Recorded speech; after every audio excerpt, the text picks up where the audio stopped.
자, 이 코로나 시대에서도 Only Jesus, 오직 예수의 이름으로 기도하시고 또 감사하시고 또 다른 사람을 섬기며 사신 여러분들을 주님의 이름으로 축복합니다. 지난 주간에는 하나님과 화목하게 사셨다면 이번 주에는 주 안에서 여러분의 자녀들이 행복하게 살아가도록 눈물로 기도하시는 여러분들이 되시도록 주님의 이름으로 축원합니다. 누가복음 15장 11절에서 32절까지는 다소 내용이 길지만 예수님의 탕자의 비유입니다. 이 비유는 집을 나간 둘째 아들이 언제나 돌아오나 기다리는 이 아버지의 사랑, 또 기다림, 또 용서, 포용의 심정을 그린 메시지입니다. 그러니까 집을 나가 세상에 방탕하며 살다가 인생이 망가지고 난 다음에 회개하고 돌아오는 사람들, 우리 같은 사람들을 하나님은 사랑과 기다림과 용서와 포용으로 맞아주신다는 말씀인 겁니다. 그런데 이 본문은 어린이 주일에 우리 부모들이 묵상해야 할 말씀이 되기도 합니다. 부모로서 자식들을 어떻게 사랑하고 양육하고 훈계해야 되는지 그 교훈적인 말씀으로도 읽힐 수가 있기 때문입니다.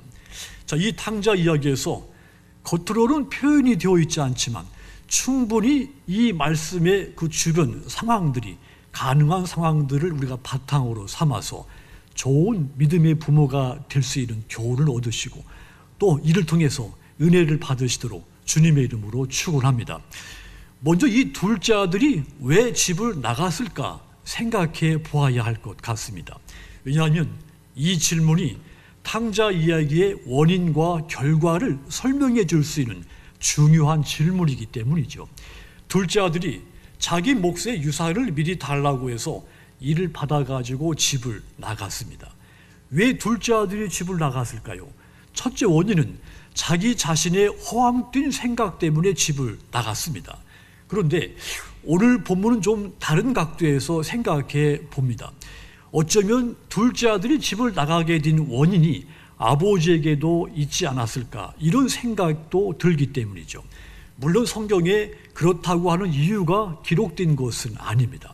하지만 그 정황을 볼 때 그럴 가능성도 상당히 크다는 생각이 듭니다. 예수님께서 사역하셨을 당시는 매우 가부장적인 사이였죠. 아주 권위주의적인 그런 사이였습니다. 가정에서 자녀들에게는 절대 복종만 허용되는 분위기였죠. 자녀들은 가정에서 가장이 되시는 아버지의 사고방식의 틀에 박힌 그런 생활을 해야 했고 어떤 때는 아버지의 이 무분별한 폭력에 꼼짝없이 당해야 되는 그런 사이이기도 했습니다. 또한 아버지 앞에서 자녀들이 옳은 생각이지만 자신의 의견이나 생각을 피력할 수 없는 그런 분위기였습니다. 오직 아버지의 말, 아버지의 생각, 아버지의 결정, 판단만이 모든 가족들이 다 따라야 되는 그런 분위기였죠. 절대 복종만 허용된 아주 그 극단적인 보수적 그런 사이였을 가능성이 큽니다. 그러니까 둘째 아들이 집을 나가게 된 이유는 아버지의 이와 같은 가부장적인 권위에도 원인이 있었을 것이다. 이런 생각이 드는 것입니다. 그렇다고 이 아버지에게 사랑이 없는 것은 아니었습니다. 아버지의 사랑이 겉으로 표현되지 않았을 뿐이었죠. 둘째 아들은 사랑을 표현하지 않는 이 아버지를 아주 엄격한 아버지로 느꼈을 것 같습니다. 둘째 원인도 이 둘째 아들이 집을 나가게 된 두 번째 원인도 아버지에게 더 크지 않았을까 이런 생각도 듭니다. 우리는 흔히 큰아들을 보면 아버지를 알 수 있다고 말을 합니다. 큰아들의 행동, 성격을 보면 그 집 가장의 아버지의 성품을 짐작할 수 있다고 생각을 합니다. 대부분의 가정에서 사실이 그러기도 하죠. 큰아들이 아버지를 가장 많이 닮기도 합니다. 그러면 그 본문에 나타난 큰아들은 어떤 모습이었을까요? 이 큰아들은 아주 모범적이고 규칙적인 생활을 하는 아들로 여겨집니다.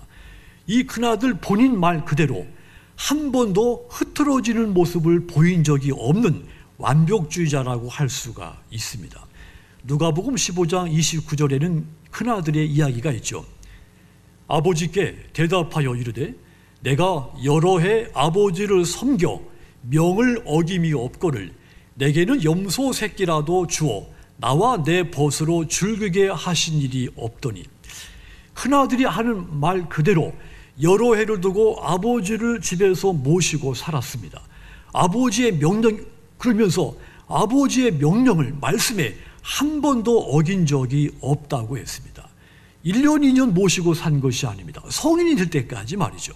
그런데 그런 자신이 친구들을 집으로 초청을 했는데 아버지는 나를 위해서 돼지, 염소 새끼 한 마리도 잡아주지 않았다 그랬습니다.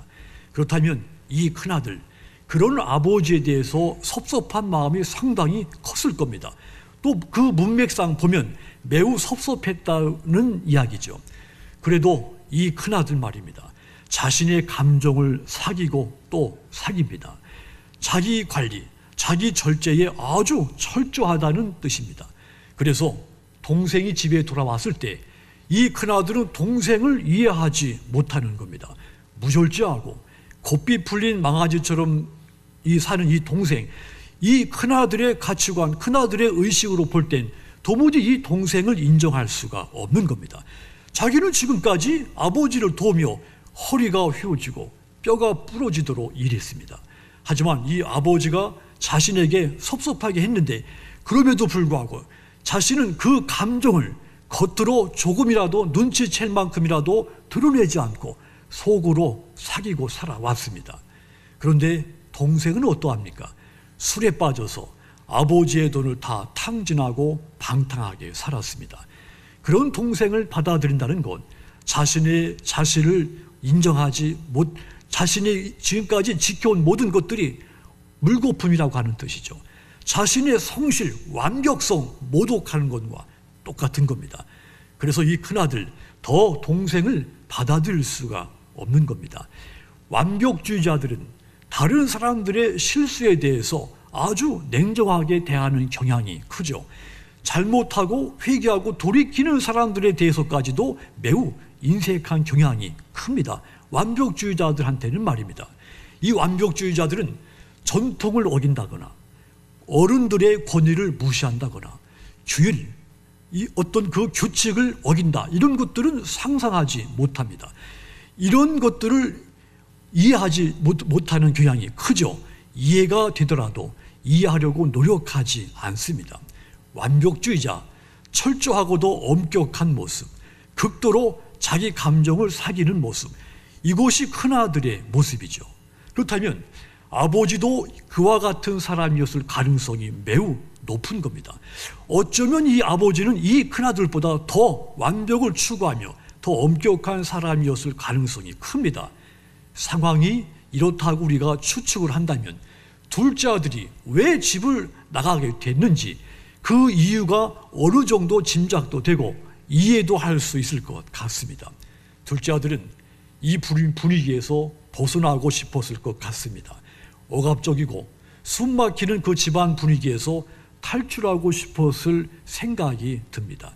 집에서 벗어나서 그야말로 자기 마음대로 살고 싶은 욕망, 아버지의 어떤 간섭도 받지 않고 자기 마음대로 이성 친구 사귀고 또 내가 입고 싶은 옷을 골라 입고 내가 또 먹고 싶은 음식도 골라 먹고 찾아 먹고 머리도 내 마음에 내 하고 싶은 대로 자르고 싶고 그런 마음이 가득했을 겁니다. 여러분, 혹여 여러분들도 교회 생활이 굴레로 여겨지지는 않습니까? 신앙생활은 극도의 절제하는 생활입니다. 하지 말아야 할 것도 많고 참고 인내하고 견뎌야 하는 일도 많은 것이 우리 신앙생활입니다. 여러분들도 가끔 그런 신앙생활에서 일탈을 꿈꾸지는 않습니까? 우린 모두가 잠재적인 둘째 아들과 비슷하다는 뜻입니다.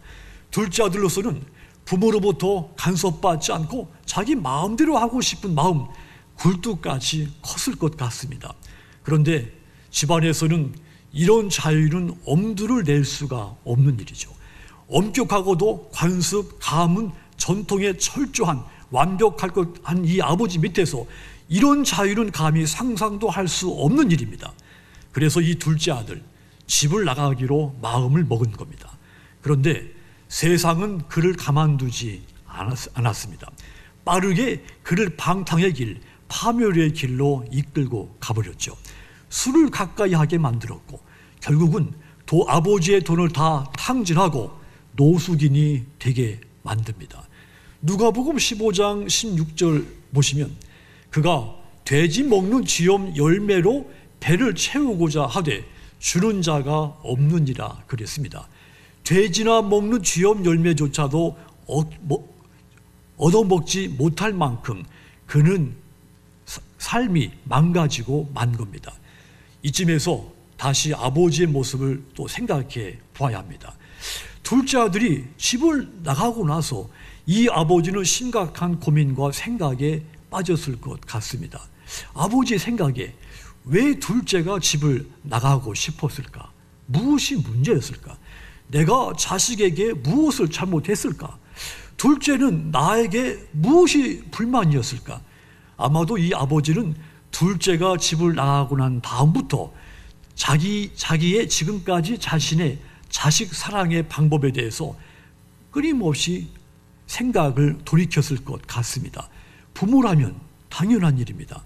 아마도 이 아버지는 지금까지 자기 자식을 완전하고 철저하게 가르쳤을 겁니다. 전통, 가문, 관습, 사회적인 규칙, 어긋남 없이 자라도록 자기 자식들을 엄격하게 가르쳤을 겁니다. 자식들이 어긋난 행동을 하면 무서운 매질도 했을 것으로 추측이 됩니다. 그렇게 하는 것이 자식 교육의 모든 것이며 부모의 의무라고 여겼을 것 같습니다. 그런데 결과가 어떻게 됐습니까? 전혀 엉뚱하게 기대한 것보다는 전혀 다르게 결과가 나타난 겁니다. 아마도 이 아버지는 이 문제를 놓고 정말 깊이 고민하고 깊은 생각에 빠졌을 것 같습니다. 성도 여러분, 하나님은 처음에 율법을 만들어 우리에게 제시하고 이 율법을 철저하게 지키도록 명령을 하셨습니다. 그래서 인간은 하나님이 주신 이 율법을 철저하게 지킴으로써 하나님의 사랑을 알게 하고 또 알게 되고 구원받을 수가 있게 만든 겁니다. 그런데 이 방법은 사람들에게 너무나도 힘이 듭니다. 율법을 다 지켜 행하기란 너무나도 벅찬 것이죠. 불가능한 일입니다. 그래서 율법이 인간에게 구원이 아니라 오히려 굴레가 된 겁니다. 그로 인해서 모든 사람들은 하나님을 자비로우신 하나님, 사랑의 하나님보다도 엄하신 하나님으로만 인식하게 된 겁니다. 그래서 하나님은 새로운 방법을 찾으셨습니다. 그것이 바로 독생자 예수 그리스도를 십자가에 못 박혀 죽게 하시고 누구든지 그 예수를 믿으면 아무 조건 없이 율법을 다 지키지 못하더라도 구원받을 수 있게 만드신 겁니다. 무슨 뜻입니까? 하나님의 사랑의 표현이 바뀐 겁니다. 변하신 겁니다. 완전하고 철저한 율법의 하나님이 사랑과 자비와 포용을 십자가에서 적극적으로 표현해 주신 겁니다. 옛날에 어떤 아버지가 자식이 잘못을 저지르자 자기 바지를 걷어올리고 자식으로 하여금 자기 종아리를 때리게 했다는 이야기를 들어봤을 것입니다. 그동안은 자식이 잘못하면 자식의 종아리를 때렸는데 이제 반대로 잘못한 자식한테 아버지의 종아리를 때리도록 해서 아버지의 종아리를 때리는 그 아들의 마음을 정말 진지하고 반성하게 만들려고 하는 그런 시도였던 거죠. 하나님은 우리에 대한 사랑의 표현으로 하나뿐인 독생자 아들을 내어 보내셔서 우리 대신 벌을 받게 하셨습니다. 하나님께서 자신의 총알이를 채찍으로 때리신 겁니다. 이보다 더 큰 사랑의 표현은 없습니다. 그런데도 여전히 하나님은 잘못 것에 대해서 엄하게 심판하시는 그런 하나님으로만 느끼십니까? 엄한 하나님께서 내가 혹여 예배에 빠지면 나에게 벌을 내리실 것 같은 그것을 하나님께서 느끼십니까? 그래서 마지못해 예배에 참석하기도 하고 또 마지못해 봉사하기도 하고 그런 삶을 살지는 않습니까? 교회 생활을 마치 벗어버리고 싶은 굴레처럼 느껴지지는 않습니까? 여러분을 향해 적극적으로 사랑을 표현하시는 그 하나님을 만나시기를 축원합니다. 아들을 십자가에 내어주시기까지 사랑하시는 그 하나님의 뜨거운 사랑, 포용의 사랑을 뜨겁게 체험하시도록 주님의 이름으로 부탁을 드립니다. 그러므로 여러분들이 드리는 이 예배, 봉사, 교회 생활이 굴레가 아니라 탕자가 된 나를 예수님을 통해 다시 받아주신 그 하나님의 사랑에 대한 감사의 표현이 되시도록 주님의 이름으로 축원합니다. 드디어 아버지도 태도를 바꿉니다. 자식을 가르치고 사랑하는데 권위주의만 가지고는 되지 않는다는 것을 안 겁니다. 자식 사랑, 자식 교육이 매만 가지고 되는 것이 아니고 엄격하고 완벽한 규칙을 강요하는 것만 가지고는 되지 않는다는 것을 이 아버지가 깨닫습니다. 그래서 율법적인 완벽주의자, 엄격주의자 아버지가 아니라 사랑과 자비와 모든 것을 품는 포용의 아버지로 달라진 겁니다. 만일 이 아버지가 끝까지 바뀌지 않았으면, 변하지 않았으면 둘째 아들이 집으로 돌아왔을 때 아버지는 이 둘째 아들을 절대로 받아들이지 못했을 겁니다. 어림도 없는 일이었습니다. 너 같은 아들 둔 적이 없다. 어디라고 들어오느냐. 아마도 불호령이 떨어지고 이 둘째 아들의 잘못에 대한 무서운 벌을 내렸을 겁니다. 마치 큰 아들이 동생을 대하는 그 이상의 태도를 둘째 아들한테 보였을 겁니다. 하지만 이 아버지 바뀌었습니다.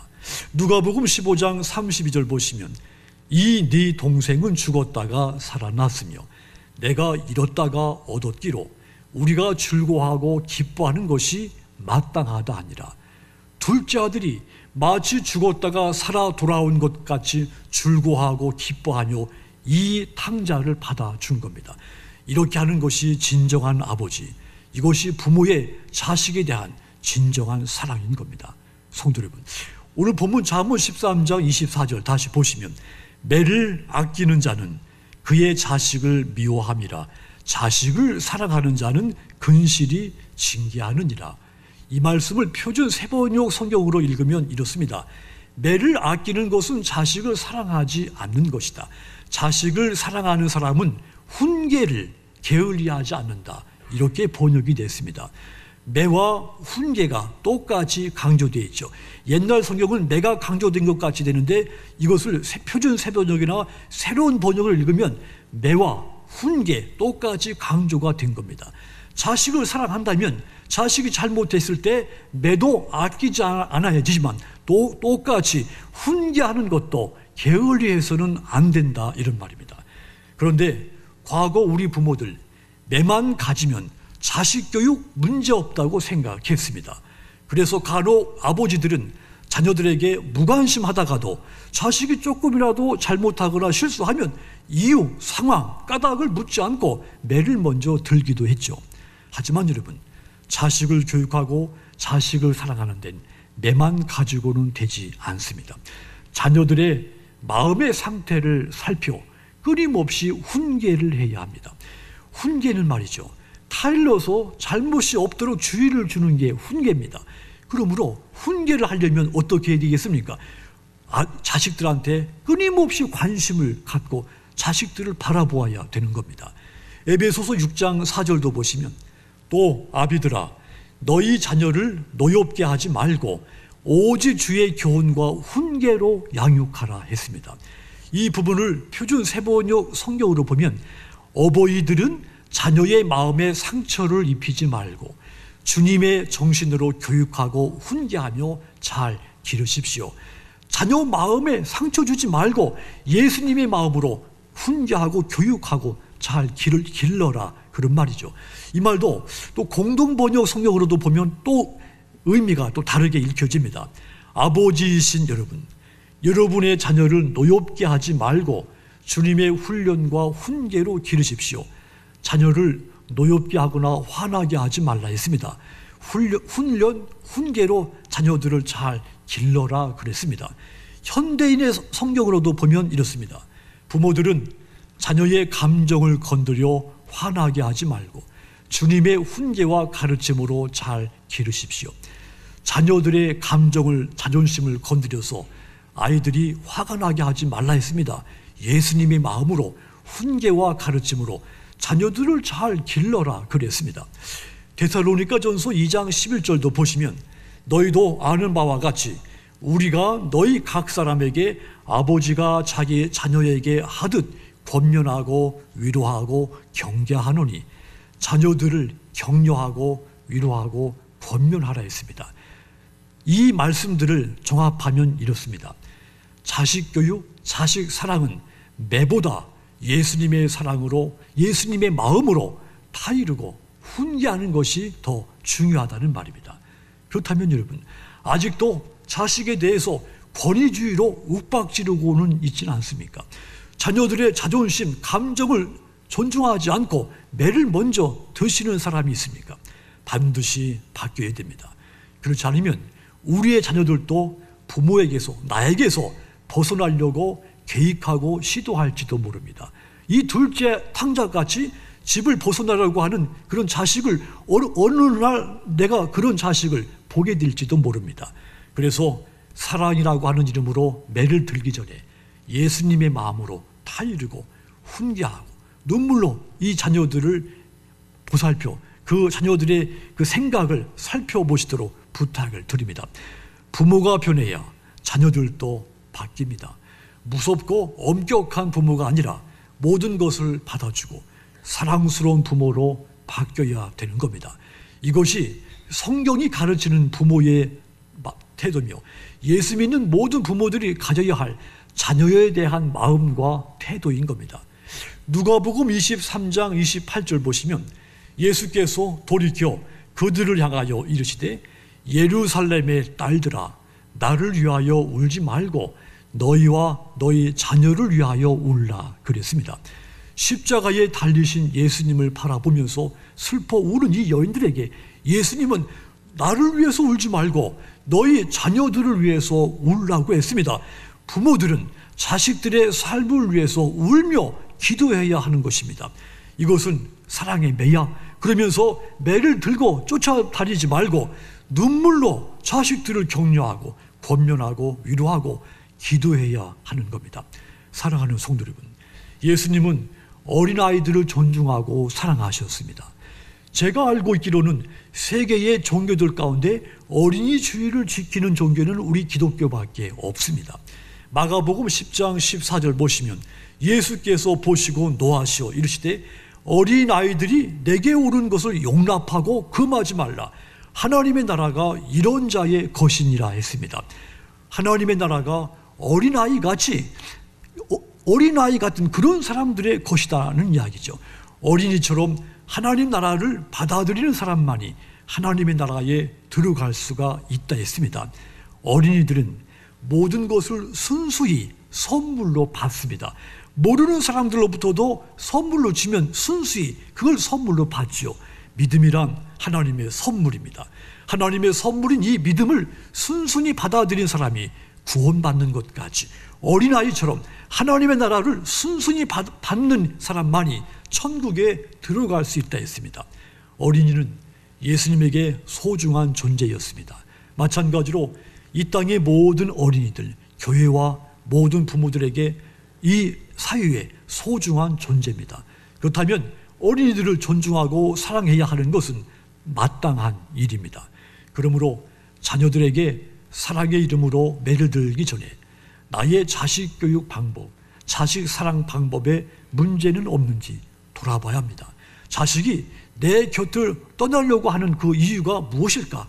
끊임없이 생각하고 생각해 보아야 합니다. 그리하여 여러분 자신을 먼저 변화시키도록 하십시오.